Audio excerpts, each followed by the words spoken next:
Hello friends, welcome to my YouTube channel. So today in this video I am going to show you how to rename the USB flash drive using this device. First of all, we need to connect this USB flash drive to this device. You can see with the help of this adapter, I already connected the USB flash drive with this phone.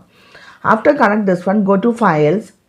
Okay, now go to the browse. Now you can see the name of the USB flash drive. You can see here. So let me show you how to rename this one. Press and hold the name of the USB flash drive. Now here you can see three options. Then tap on the first one, rename. No name. No name means the name of this flash drive. Rename it. Tap on this one. So here we can easily rename this one. So here I am going to enter.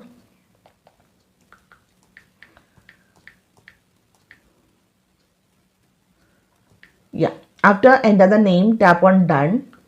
You can see the name is successfully changed. Tap on this one, you can see the name. So simply in this way we can easily rename the USB flash drive using this phone. So hope you guys enjoy this video. Thank you for watching. Thank you. Bye bye.